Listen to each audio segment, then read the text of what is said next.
Hello, people, and welcome to the maiden edition of this very special program I tag Watchman's Note with Wumi. I am Wumi Adedotun, your host on this program. The essence of this program is to look at youth-related issues, things that bothers on youth, no matter what, and then we'll look at it together and be able to come to a meaningful conclusion as to what should be done on such issues. So we have a guest in the house and the person of Mr. Nonso Ogu.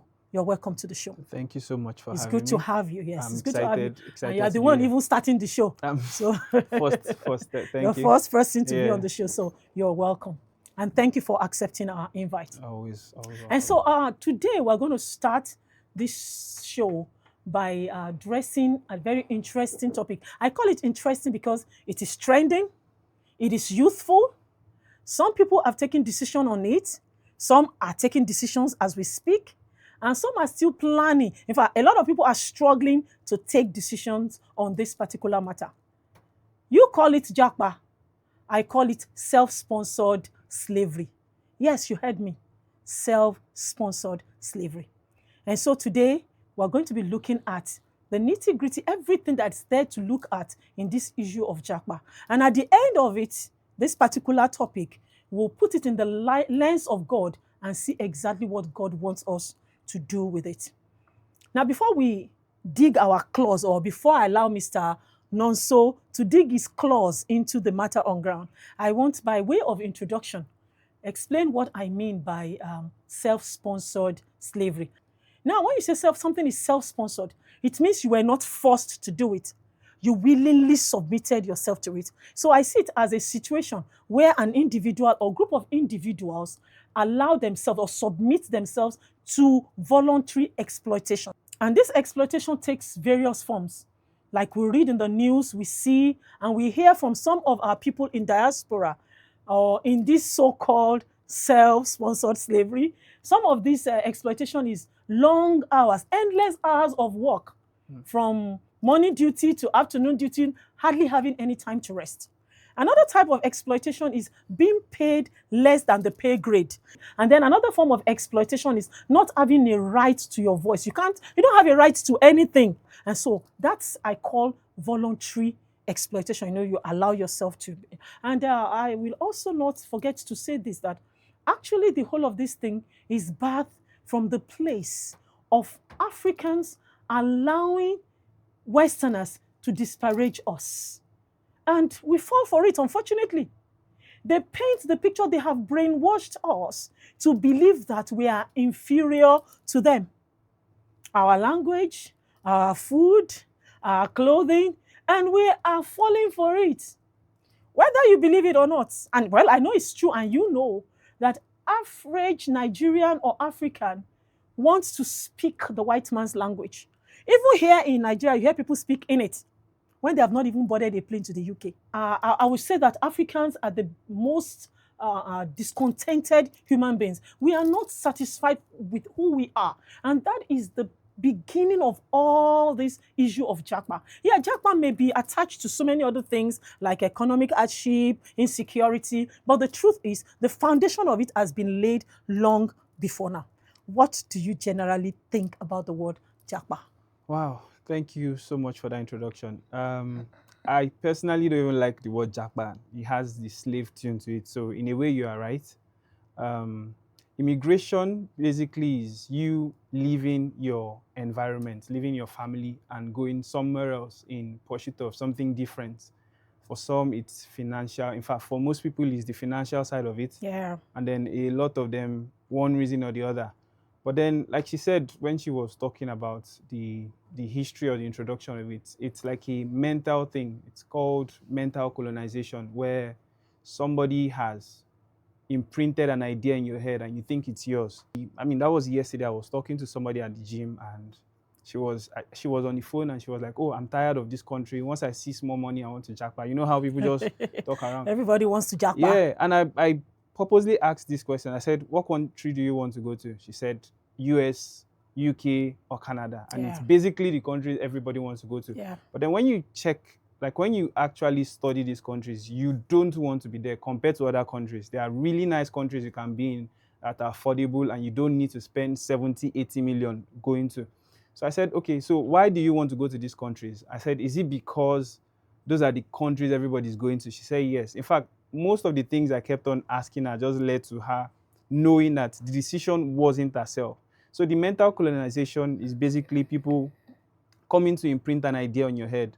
The idea is that the foreigners came and they saw what you were wearing, they saw what you were doing, and they're like, oh, this is not how it's supposed to be. We want you guys to wear suits. We want you guys to speak this language. We want you guys to do all these things. And it makes us feel inferior, number one. I personally am a perfect example. Maybe 2 3 years ago, nothing would make me wear these outfits. I always wanted the hoodie, the example you gave, the hoodie in the sun, the Hoodie in the sun. the music, and every other thing. It was foreign. In fact, for the most part of my life, I did not even want to stay in the country because I'm like, this place But doesn't you're help here you. now. Yeah, for now, before I japa. Okay, for now. Mm. Before I Okay. japa too. So Mr. Noso is also planning a japa. Not on air. I hope you're not recording this. So it was me personally.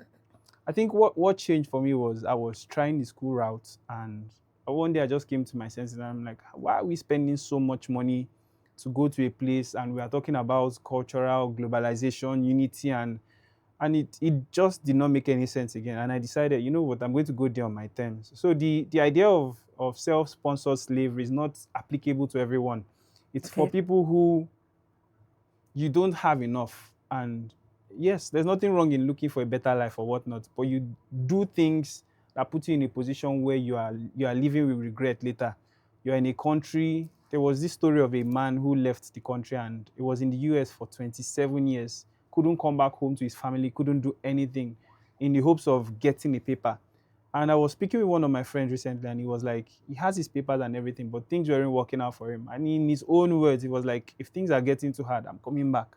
So I'm like, how does somebody have this mentality, and then half of the people in the country are trying to run out of the country? It has put us in a place where we feel like we're inferior in so many things. We are not good enough. We are not smart enough. Our degrees are worthless, and every other thing. So as I was explaining earlier, they had done so well. The people above, the powers beyond us, they have created an ecosystem where we need to actually move there. You have courses in universities and all these things that do not teach you how to be independent, how to think. You must basically be somewhere. You have to be doing this to be fulfilled.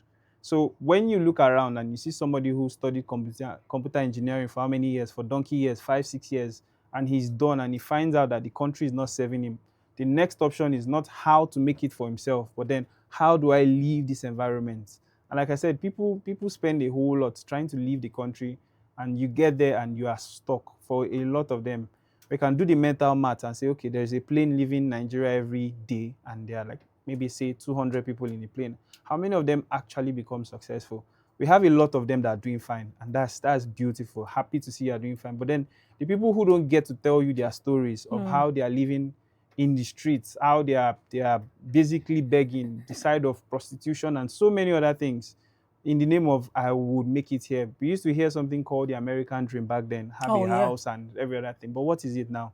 The prices of houses are so crazy, and it's everywhere. It's like it's basically everywhere, but then it's like you are going there to go and experience the same thing here. People are doing fine here, people are doing fine there. I was talking to a friend of mine, he's doing really, really good there, and he was like, well, the reason why he decided not to stay here is because having the money he has, he cannot buy. Imagine him driving a Lamborghini from here to, let's say, K2 or wherever. Do you know how many policemen will stop him? So people have different reasons, Reasons. but we are focusing on those who you want to go out there in the name of Japa, and you don't know what you are going to see there. Purpose. Yes, you don't have Okay, a let me plan. stop you briefly because all the points you've made about this Japa seems to center around people who are going abroad to study. Okay. Because I know about that, and average Nigerian. I know there was a day I sat down, I was trying to do the calculation.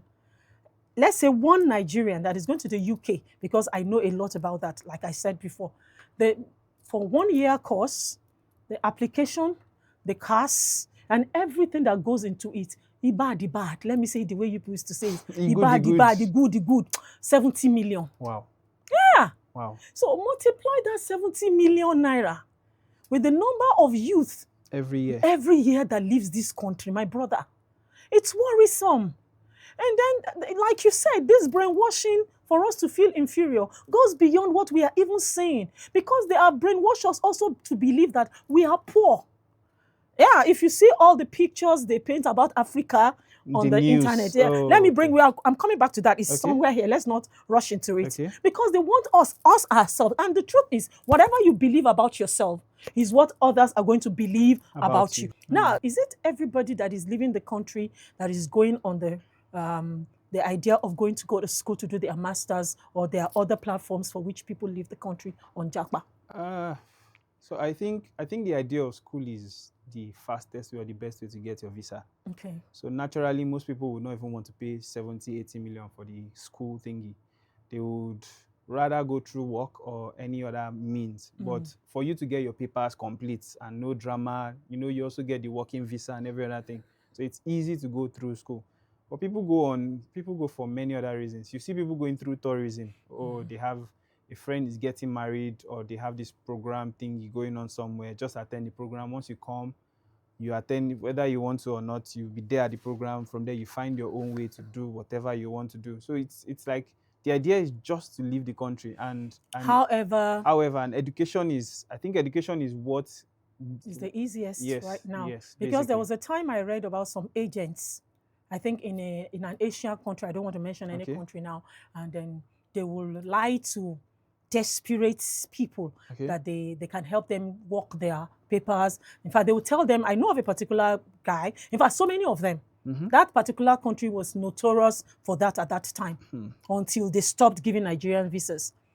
And then the guy sold everything he had here. He's now back, though. Wow. Oh, yes. He sold everything he had and he went on. Unfortunately for him, the person that said was helping him didn't have any work on ground for him, no place to stay. You know, when I visited that country, this place we are, they will put at least nothing less than 6, 7, 8 double bunks. Wow. Yeah. This small space. Yes, sir. And that's where at least up to 12 Nigerians will be living in this small space that we are. Yes. And then when they are done with their works for the day, they will go and post in front of skyscrapers and beautiful cars and take pictures and send it home to deceive you. And so these agents kept on doing this, and a lot of people left on this ground and they came back frustrated. They've lost everything they worked for. And so this jackpot thing, I think before they got to the point of using school as the major thing, I think other areas too, there have been leaps through other places. And so a lot of Nigerians are in diaspora. And like from what I read, the research I made, over 17 million Nigerians are in diaspora, and a greater percentage of them are youth. And of this percentage, is not a lot of them that are doing well. Yeah, let's not oversay it. There are some Nigerians that are, like you said, you mentioned your friend the other Yeah. time. There are some of them that are doing quite well. I know of a particular group in the United States. They come home, like, I think they've come home this year and they've gone back once in a year for medical outreach. They go to the villages, food outreach, clothing, and they do that regularly, I think once or twice a year. And I know of another person or individuals who went to school abroad, came back home, and they've established, and even are employers of labor. So I'm saying that to bring you to the point of purpose. A lot of people are leaving the country without having plans. They don't have a purpose for which they are going. They are just going because they have to go.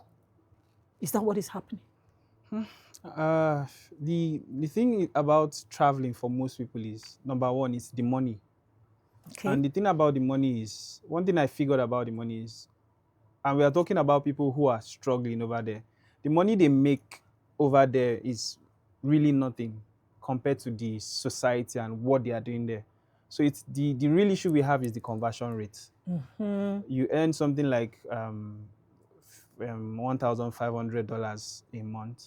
Over there, how much is your rent? Your rent is probably 1,000, or maybe 1,200. There's tax, there's feeding, paying for electricity and every other thing. So at the end of the month, you have like $100. But if you convert 1,500 to Nigerian naira, Oh, sure. you That's over so 3 million naira. yes. So people really, it's because of that mindset. They're like, oh, this conversion rate thing, let me fly over there and then hustle, hustle, hustle and make this money. But they don't have the plan. They don't have the purpose. People, like you explained, your friends who went over there and they are doing fine and they are coming back to do, that's the plan. Don't just think you get there and you hustle your way. You'll be surprised the things that you meet there, which has affected a whole lot of people. There was this video I saw one time, and the person was asking him questions like, "Why are you here?" He was like, "Oh, his mom was sponsoring him when he landed here, but then the mom died, so it was difficult for him to continue his education. I think it was in 200 level or so.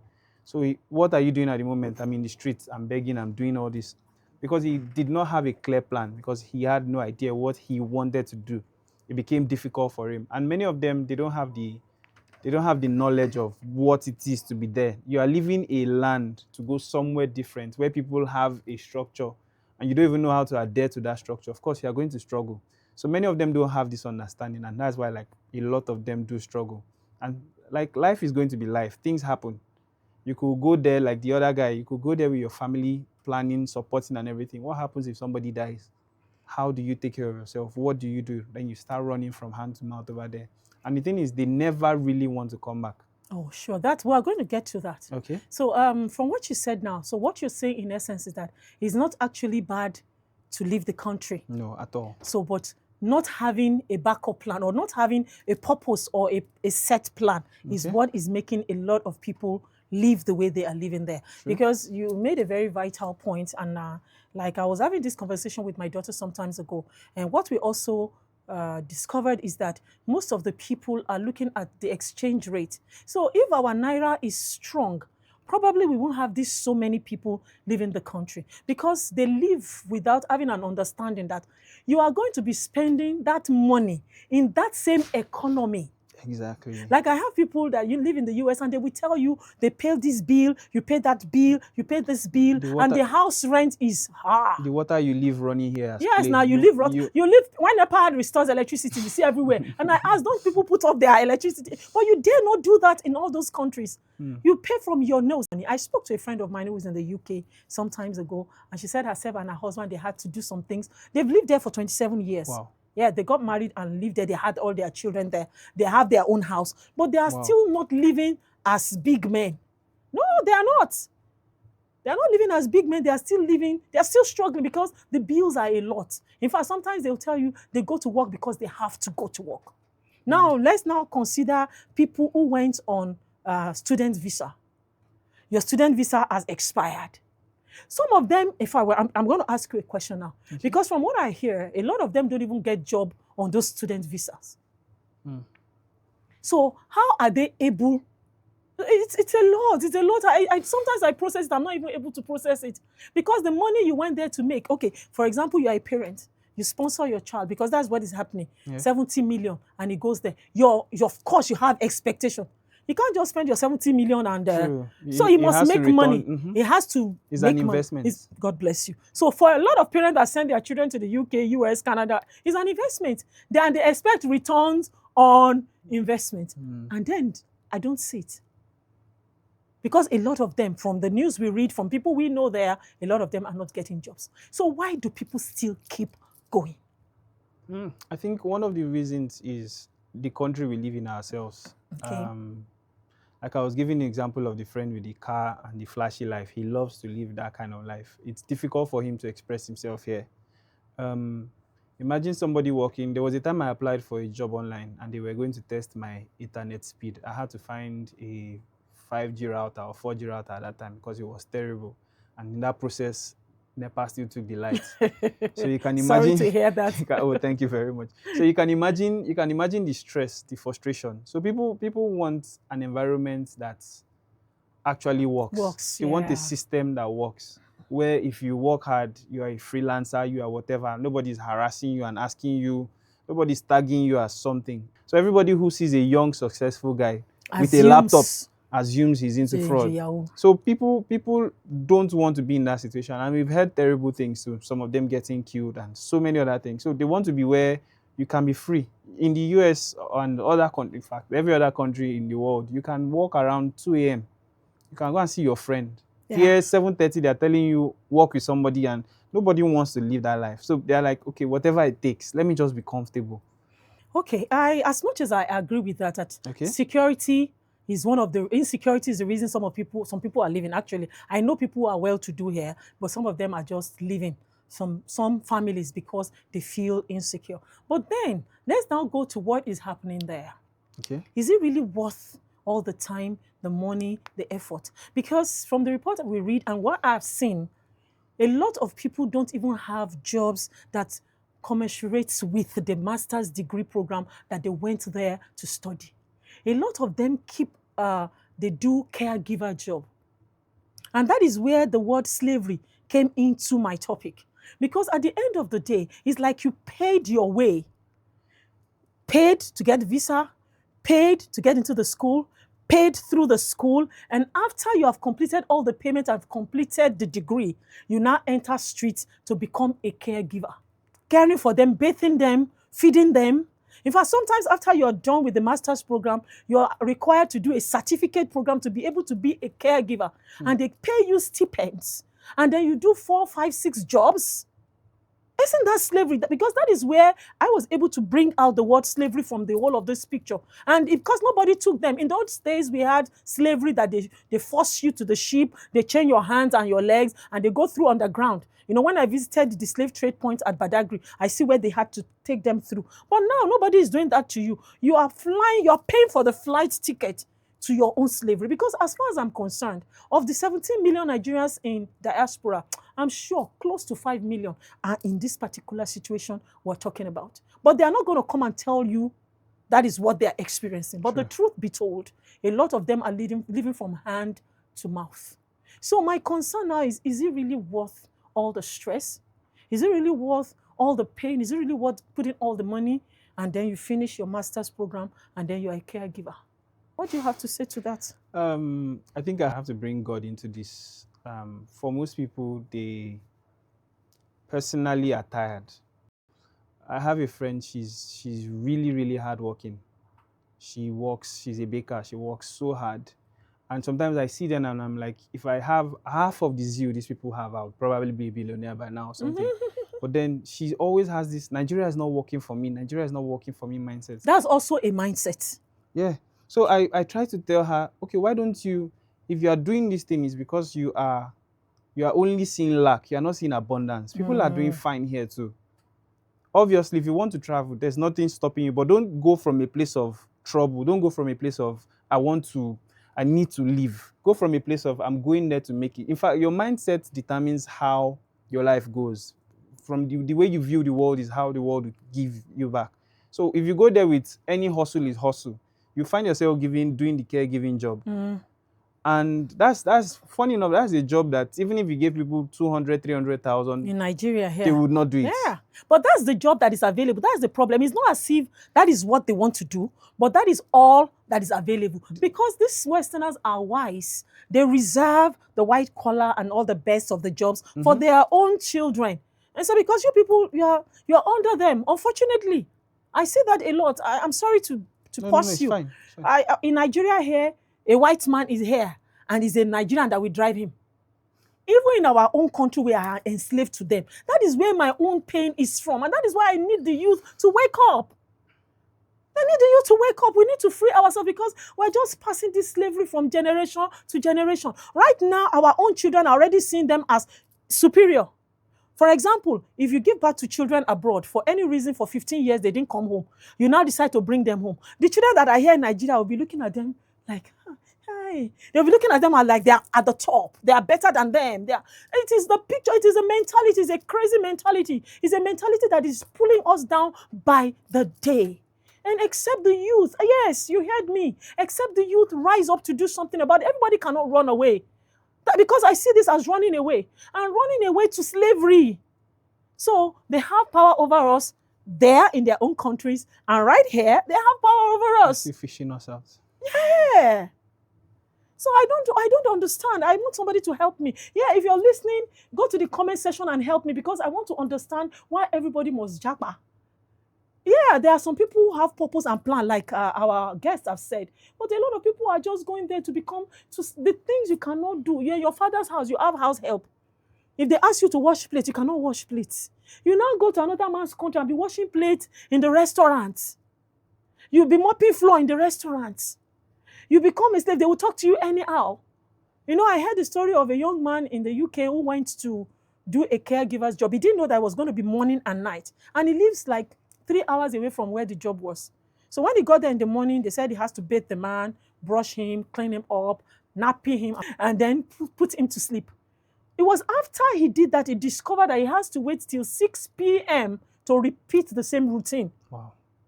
So between 10 a.m. and 6 p.m., no lobby, no waiting room, nothing. He had to sit on the streets. Wow. And when his mate heard that he's in the UK, they say, wow, oh, thank God, oh. You envy people that you are better than. I beg, add your voice to that one. I don't even know where to start from. Well, I think it's one of the biggest issues is how you perceive yourself as a person, as a human. I think that's important. We call ourselves kings and queens and we don't act like it. You struggle. One of the biggest lies I had to realize, first of all, was time is money. Over there, you work based on time. Once it's 4 to 6, it must be 4 to 6. You cannot even spend 5 seconds not doing anything.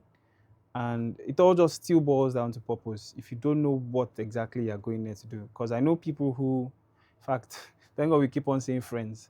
I know somebody who got their schooling visa and every other thing, met somebody, got married within 2 years. Like his life was on fire. I know people who have been there for longer periods, and it's not like they did not. It's not like they planned to be in this position. Things happened along the way, and like the prodigal son, yes, there should be a point where you come to realize: is this enough? Like, am I tired? What else is there for me? Do I return back? Do I start afresh? People don't think of it. And I think I define wealth as having time, having freedom to do whatever it is you want to do. Yeah, it's part of it. You can have all the money. Imagine I tell you to work 23 hours and I give you 200K per hour. You only have 1 hour to yourself. You can't sleep, you can't do anything. So you're working 2, 3, 4, 5 jobs, making the money. And yes, it's life. Yes, you are richer than a lot of people, but are you happy? I always ask you that question. And do you have time to spend the money for yourself? Are you happy? Are you really, really happy? So for many of them there, they don't mind. And there's a class of people that actually love the hustle. They love it's grinding. In fact, there was one I met recently, was like he has used his teeth to actually grind chisel. So there's nothing you convince that one about washing someone's bum, washing dead bodies, or there's nothing you will tell him about, because he has been at the lowest of lows. But it's for people who deep down you think of yourself as somebody who God created for a very, very specific purpose. Yeah. And if you I think the best you can do as a human being is to be able to impart into people's lives. Don't just go there for the financial reasons. I want to be wealthy, I want a good family. You might one of the reasons is maybe go there, come back here, like examples in the Bible of people who went and created ways for families and every other thing. Many of them, it's been ages they saw their family members in the name of travel. I talked about the guy who was there for 27 years and didn't come home. Couldn't come home. Kept on talking with his parents, couldn't come home, couldn't make anything of himself there, because it's one thing to have the money, it's another thing to now go and file your papers. And so imagine 27 years of your life, 30 years of your life. Lot. You are 50, you are 60, and you don't know. I know of also a young man who went about 4 years ago, and I was asking the aunts, I think this morning or thereabout, that has he come home? He said, come home, okay. The way they will say it is as if they threw these people away. It's like they have to stay there, you can't come home. It's like it's a forbidden thing once you cross to those countries. You must. And why it is like that is because the visa you are given is just for a short period to go to school and then you return. So some of them are on overstay. Some of them are living as illegal immigrants in those countries. So once you step out, you may not get a visa to go back again. So like a lot of them are grounded. So if you're taking a decision to come home, it means you're taking a decision to want to come and settle down here. So I think, like you said, purpose should be one of the most important things that people should put forward when they are traveling. Like I know somebody right now, she's in the US also and the UK doing her master's, but the kind of plan she has to come and execute when she comes back, you won't even be able to advise her against it. But I know some that are planning Japa, that once I live like this, forget about me. That is no life. The truth is there is life in Nigeria. We like Mm, Nigerians are groovy. There's plenty of groove. I watched a video on Instagram. They said Nigeria adds the color everywhere they go. We carry color. true. Those people, their food is bland, their dressing bland, everything bland. Culture. Nigeria carry color. Our culture is rich. Our language rich. Our food rich. We are wealthy. I'm coming to that. Maybe if we can't deal with it today, maybe the next time when I'll get. I want to ask: are these Western countries actually wealthier than Africa? But I put that one in one corner. Because that one we can take a whole day It's a to whole, discuss yeah, about it's a it. whole Yes, lot. but I want us to look at that because those are some of the things that we do not understand. But we need to go to the very root and unravel this truth so that we can set ourselves free. And that freedom starts from our mind, like you have said. The emancipation of the African people starts from our mind. We Individual need to minds. individual minds. Once we can be Individual free minds. from our minds, then we are free indeed. Anyways, I'm going to say this again before I allow Mr. Nonso to give us his final words. Please, if you're listening to this, share it. It's not just a program, it's not just a show. Because I am somebody who has a heart for youth. Anywhere I go, I see youth. It's like I've reached where I'm going. I want to gist with them. I want to catch up with them. I want to laugh with them. And my next question is, what is your next plan? And when I ask this question, 6 out of 10 of them will tell me they are planning to leave the country. So many people have already left the country. A lot of them are not coming back and they are not even doing well where they are. And it's a concern. I'm a mother. I want anybody I meet, any young person I meet, to tell me what he's doing right now and tell me the plan for the next 5, 10 years. And I'll be smiling, I'll be tapping his shoulder, well done. But a lot of people don't have plan. They just want to japa. And where they are japa into, they don't even have a plan. Like one of my sisters in the US told me that a lot of Nigerian youth, when they come, their parents pay the first set of school fees and they release you to go and work. Yeah. And when they don't get job, they sleep at car parks. They sleep at what do you call it, under the mall shops. That is not It's good. crazy out there. But Nigerians will make money. But the interesting thing is, come Christmas, Dirty they will December. fly in from every country and come and change £1. You don't know what £1,000 is. Ground will be full. So they are the kings. And then we that here will just be greeting them anyhow. I heard he's come back. I just said, hey, my guy, I heard you're in the country. They become the king. But the truth is that we that are in the country, we are actually the kings. And we need to begin to understand that. Now, don't get me wrong. I am not saying people are not doing well there. I mentioned it earlier in the show. Enough There are times. people who went there who are doing very well. But before you go, before I drop my own last voice, let me hear you on this. Finally, I want you to just answer on this. So from every story that you have been hearing back and forth, you have told us quite some from your friends. What do you have to say about this Japa? Do you think it's really worth all the time, the stress, and the money that goes into it? On a final note. I always, there's something I always say, let God lead. That's whatever you believe in, let God lead you. People have gone there, like we said, and life is beautiful for them. Some people, they've gone there for so many years, and because of what people will think, because of what people will say, they are scared. But one thing I've learned in life is it's never too late to start again. That's right. It's actually never too late. You've seen so many videos or read so many articles about the wealthiest men, how the person tried till he was 30 and he was 40. It's okay to discover or rediscover yourself. It's okay to say, okay, I failed here. Many people are scared of failing. Many people are scared of the tag that comes with failing. You can imagine somebody who has been in the UK for 15 years coming back with only Ghana must go. The shame he's going to feel. And it's true. It's true. So that idea has kept them over there doing the same thing every day over and over. And so before many you years. realize you are 50, you are 60, you don't have anything to your name. The way the system works there is you can't decide to rest for a month. You must. Who wants to give you that time? Yes, you must work. So if you enjoy doing that, if you enjoy living that kind of life, fine, you have to go ahead. But if you think there is more to life than the currency conversion and every other thing, then you come back if you want to. Please, this is not forcing anybody. This program it's not a call for people to come back. It's not a call for anybody to come back, please. It's difficult everywhere. If you know how much countries are owing in debt and every other thing and how things, it's everywhere. But make sure you are where God wants you to be. I think that's just all I have to say. Thank you so very much, Yeah, Mr. very, very Alonso. welcome. We're so happy to have you on today's show. Really glad And to thank you be. for your contribution. They are very, very wonderful contribution. And we hope that the people that will listen will also borrow one or two things from the truth that you have spoken, because you have said a lot of truthful things here that people need to also learn from. And so this is a call out to those who are already there. Like he said, if you're not doing well, come home. Out of shame of what people say. See, the truth is, you can't keep living your life on what people will say, because people will always talk. Whether you do, they will talk. You know, do, they will talk. You talk, they will talk. You don't talk, they will say it's too You are quiet. not there. Anything you do, people will talk. So why not just do you? If life is tough there, I heard of a young man who died, a very young man. He went to the university in the United States. His own case is not even a case of not having money. The parents were wealthy, they were the ones paying. But loneliness killed him. Yeah, loneliness is a disease of the heart.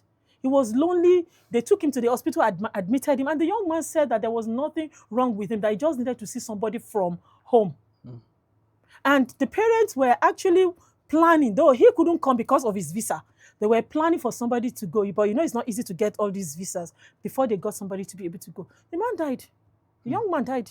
So a lot of things are happening there. But the truth is that people will not come and tell you all the story of what is happening there. In fact, your friends will be telling you, what are you still doing? Let me help you to arrange your paper. They want you to come and join the slavery that they are in. So as a mother and a lover of youth, I'm calling out to you. If you're still planning, be very intentional. Make sure whatever it is you're planning is something that will add value to your life and add value to people that are around you, add value to the nation that you're living. That you're not just running away into oblivion, because people just run away and we don't hear anything about them. Make sure your plan to leave the country is one that comes with a purpose and a back plan. Now we have two very important things that we left, and I left that for the next show, because I want you also to give your own opinion. We said bad things, we said wrong things, oh, you like what we said, oh, this is your own opinion. Just go to the comment section and put them all there. So we collate all these opinions, we bring them back next week, and then we have another guest next week. We're going to look at the things we have to say, and then we conclude with two important things that we left here that we have not touched. Still on, he said I should not use self-sponsored slavery. So still on Japa. Till next week. My name is still Wumi Adedotu. Keep shining.